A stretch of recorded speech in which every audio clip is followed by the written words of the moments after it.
Hey everyone. I don't do it like this, but I wanted to do a live stream live from the Minneapolis airport as I get ready to fly home to Boca Raton tonight. I wanted to just chime in on some of the concern, the commentary, the misinformation about some of the recommendations that came out recently from ComplyAuto, an automotive compliance company that was seeking to educate dealers on some potential threats to their business. And I've seen the commentary go back and forth. I've sat in on a webinar hosted by the ComplyAuto executive team.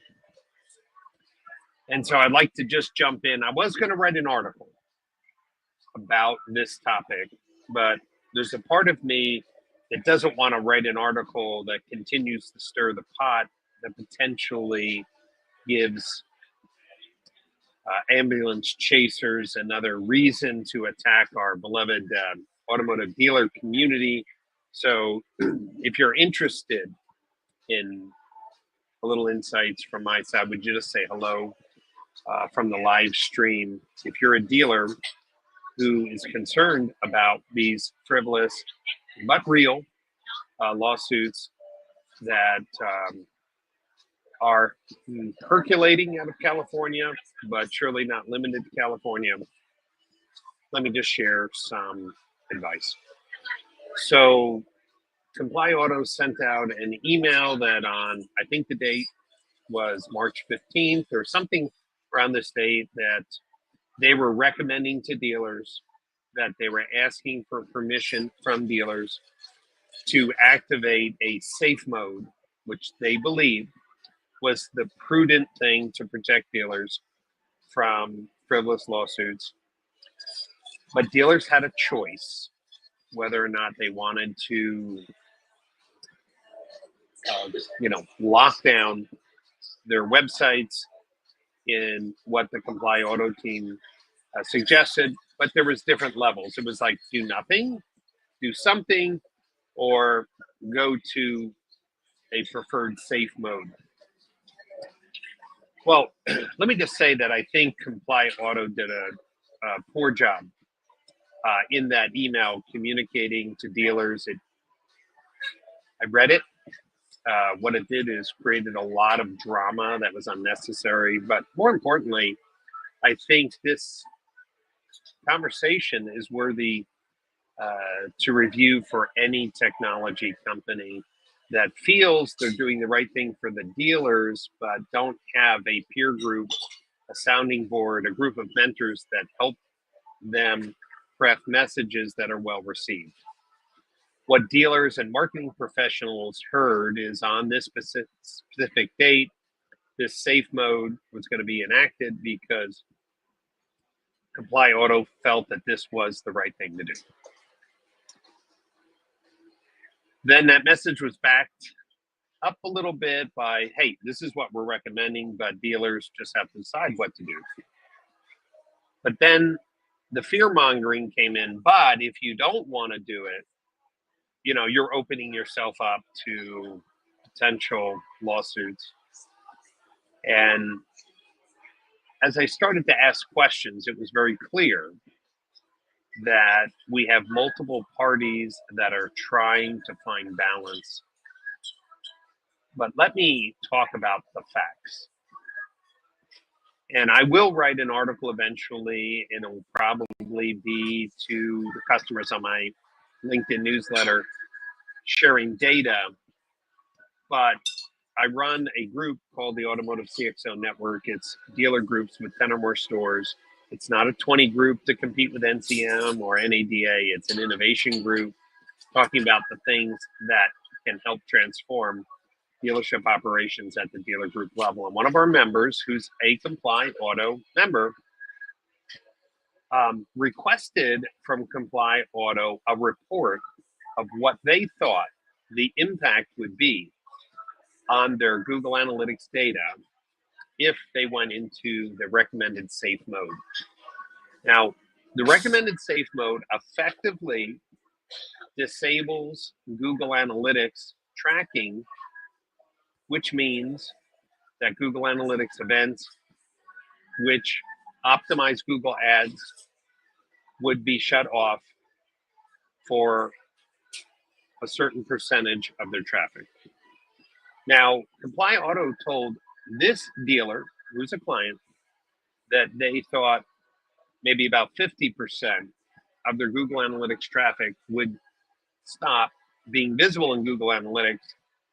But the truth for this dealer and the two stores that he shared the data with, it was 75% and 80% of the Google Analytics traffic would be blocked, because when a pop-up banner came up on the website asking for explicit permission, if the consumer just X'd out of the banner, not knowing what to say or do, in the previous mode that ComplyAuto was suggesting, the safe mode, someone who X'd out would be the equivalent of saying no. So unless the consumer said yes, they would not allow Google Analytics to load. Now, what's the impact of that? Well, here's what's clear. The ComplyAuto folks have no clue of the financial impact of that recommendation, because even on the webinar and even in the comments that have been put on LinkedIn and other posts, there's a clear disconnect that here is an example of a company that's making recommendations that have a severe economic impact. And you may say, is it more severe than possible litigation? I don't know. But I'm talking about severe. Got to remember, dealer groups, larger dealer groups, which ambulance chasers go after often, are spending hundreds of thousands of dollars, even millions of dollars a month on Google Ads or in digital advertising. They need those analytics scripts to run to see if people convert so they can optimize the bidding engine. Believe it or not, in recent posts that were shared to me inside the CXO network, the CTO from ComplyAuto made a comment which was tone deaf, which was, yeah, you may lose a lot of data, but the data you get will be pure data, really refined data. It won't have a lot of noise, and it will help you model your advertising better, which of course is a false statement. It's a misleading statement.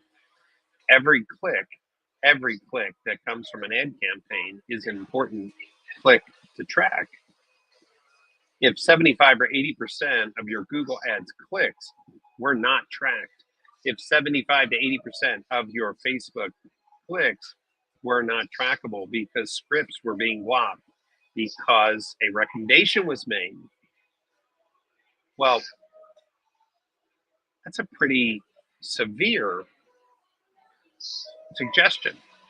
Now, there were some very odd statements made by the team at ComplyAuto, which, again, I'm not a legal expert.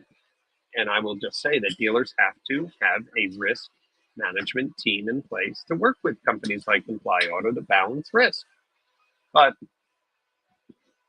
what was being told is some attorneys out of California were looking for dealers who have Google Analytics scripts on their website and saying Google Analytics is breaking wiretapping laws in California. And of course, the odd thing is probably 70, 80% of all websites in the world have Google Analytics.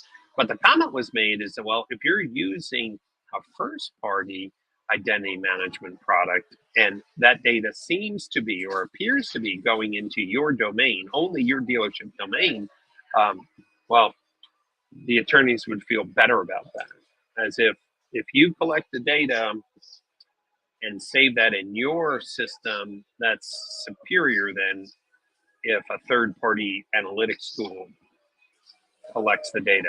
And of course, no dealer group builds their own analytics platform or identity. They're all using third-party tools. But if you mask the tool, maybe that would be better. So what am I saying? The good news is the ComplyAuto team has listened to members of the CXO network and other dealers and are coming up with some alternatives. For example, maybe settings that would allow safe mode for traffic in California, because California seems to be the hotbed of litigation. But if you've been in business long enough, there are parasitic lawyers that will chase any opportunity to look for easy money. But fundamentally, I'm wondering, is every business now going to be sued because of Google Analytics? Something doesn't seem right about it. It seems like an overreaction, especially if I'm a dealer or a dealer group who, in effect, if they turned on safe mode, would be flushing all signals back to 80% of the signals, flushing all signals back to Google Ads, basically saying bid on anything. I can't tell you whether it worked or not. Facebook, bid on anything. I don't know whether it worked or not. Display advertising, sorry, just spend, spend, spend. So dealers need to educate themselves on risk management. ComplyAuto is doing what they know, which is interpreting risk only from a litigation standpoint. They have nobody on their staff that seems to understand data, especially when they make a statement that, hey, yeah, if you lose 70% of the data that you have left is really good data. What planet is that comment made from? It's not from a marketing, like less data is better. You could do more with it. It's pure. No, those are just people who say, yeah, I don't mind clicking on this banner. What I'm trying to say is that we need to end the drama and focus on facts and solutions. We need to understand, hey, if there's 2 or 3 hot states that eventually will get squashed because the litigation is stupid, that, yeah, maybe having selective controls by state is helpful. Again, I'm not a lawyer, I'm not a compliance expert. What I am is a data and marketing expert. And any company that tells a dealer to block all analytics tracking, and there would be also, if you followed that same line, even though they're not smart enough to understand data and tracking, it would apply to other data tools that are on your website. Hey, you have 4 eyes on your website? No. Hey, you're using full throttle? Get it out. Oh, you're tracking things through identity resolution for somebody else without permission? Out. I mean, we're talking about tools that every retailer uses in scale. So I would suggest for the ComplyAuto team, they need to get some data experts, some marketing experts, some identity resolution experts, some data experts on their team, so that before you're sending out an email that lights people's hair on fire, that they have a better education process. I do understand that ComplyAuto's job is to try to protect their clients. All I'm saying is there's no sense in protecting the clients with misinformation, especially those dealers who have millions of dollars and some tens of millions of dollars at risk if they flip the switch on the pretense that they may be sued on a weird, frivolous, long tail case about some wiretapping law. And I'm not minimizing lawsuits. I'm just saying no one seems to have come at this with a reasonable, balanced approach. So I'm going to work to craft a panel at the Digital Marketing Strategies Conference in June 2nd, 3rd, and 4th. Dealers, compliance experts, data experts. If you have an interest in being on a panel to really talk about the facts, not fiction, talk about a balanced approach, that could be applied to the majority of dealers, reach out to me, because I think this is an important topic that will make the conference even more effective, because as digital marketing themed conference, as identity resolution themed conference, as CDPs and MAPs, which all rely on some type of tagging on the website, some type of analytics, some type of identity resolution, I think it's important that we have an open discussion on what that's going to look like. So I have an open invitation to the team at ComplyAuto and other compliance experts, along with data and identity experts that may understand a little bit better on how dealers can approach this topic. Why don't we all meet in Austin? And I'm sure that the marketing managers of the largest dealer groups and the marketing and ownership leaders will have an extra reason why to come out to DMSC in Austin on June 2nd, 3rd, and 4th. So, ComplyAuto, continue protecting dealers, but you got to do a better job about understanding the impact of your decisions by creating a dealer focus group that includes other people that understand the domino effect of any recommendations that you're making. Because really, here's what I heard. ComplyAuto really disappointed dealers. They overreacted and they didn't give balanced solutions. Now, the good news is they heard that feedback. They're working on some alternatives, but it could have been done, I think, more appropriately. I'm sure ComplyAuto is going to get it right. Not worried about it. But anybody who celebrates that dealers will lose 70 or 80% and think that that's an okay thing in Google Analytics is smoking a crack pipe, especially as our business is more digitally focused, demands on personalization, direct communication, and customization are prevalent everywhere in retail. So let's not feed the fire and the fire. Let's try to come up with some solutions that really work to help dealers sell more cars in a compliant way in a digital age. So I invite, again, people who have an opinion and a solution and maybe a balanced approach to all this.